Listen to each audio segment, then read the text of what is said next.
लद्दाख के मेरे भाइयों और बहनों, आज बड़े दुखी हृदय के साथ आपसे रूबरू होना पड़ रहा है।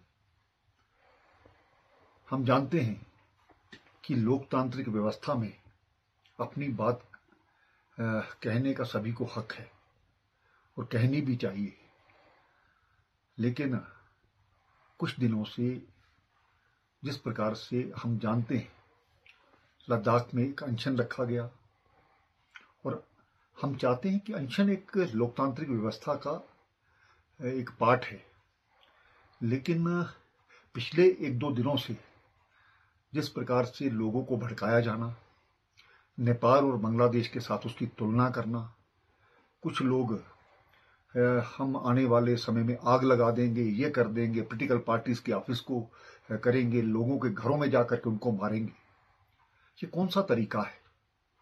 इस प्रकार के जो तरीके हैं इसको हम लोकतंत्र की व्यवस्था के खिलाफ मानते हैं। हम जानते हैं पिछले दिनों से जो एक मांगों को लेकर के बात चल रही है, केंद्र सरकार द्वारा इसकी बात मानी गई और ये कहा गया कि बातचीत को दोबारा से शुरुआत की जाएगी। हमने तो कोई नाम तय नहीं किए, नाम आपने तय किए और ये भी तय हो गया कि इस दिन हम बात करेंगे, लेकिन उसके बावजूद वहां पर आकर के एक ग्रुप आता है, धरने में जाता है, धरने के बाद निकलता है और आकर के जगह जगह पर आग लग जाती है, पत्थरबाजी होती है। यह लद्दाख की परंपरा नहीं है। मुझे आशा ही नहीं पूर्ण विश्वास है कि जो लोग इसके पीछे हैं उनकी जांच तो की ही जाएगी, लेकिन वो इस लद्दाख के शांति व्यवस्था को खराब करने के लिए आए हैं, यहाँ का माहौल खराब करने के लिए आए। जो आज कुछ जाने गई हैं वो उसके जिम्मेवार हैं। इस प्रकार के लोगों को बर्दाश्त नहीं किया जा सकता।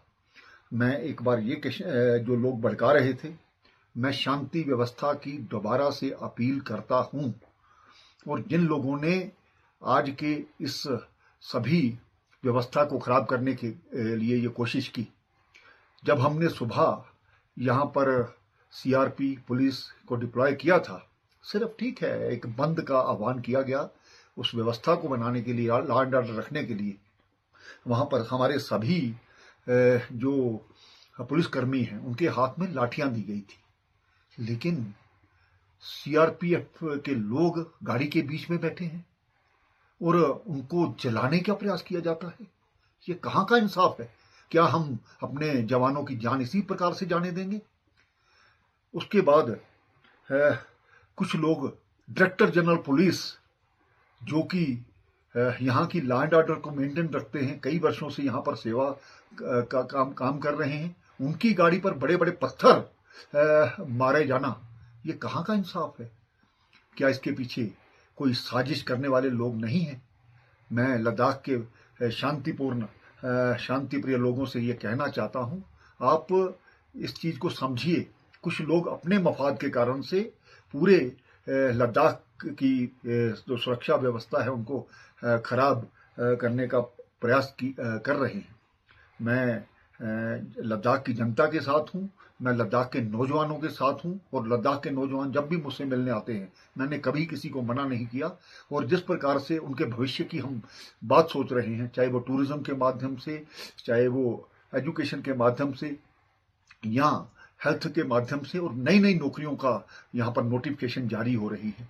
कुछ लोग चाहते हैं कि कोई भी व्यक्ति यहाँ पर नौकरियों में ना जाए, उनका रिकॉर्ड खराब किया जाए, उनका फ्यूचर खराब किया जाए। क्या उनका जो पुलिस का रिकॉर्ड है वो खराब नहीं होगा? इस चीज को समझने की जरूरत है। और मैं एहतियातन तौर पर हमने कर्फ्यू लगाया है, उन लोगों को भी बख्शा नहीं जाएगा जिन लोगों ने यहाँ पर माहौल खराब किया है। और मैं आपके माध्यम से भी ये कहना चाहता हूँ कि यहाँ पर लोगों की जो इन्वॉल्वमेंट है इस शांति व्यवस्था को बनाने में होनी चाहिए।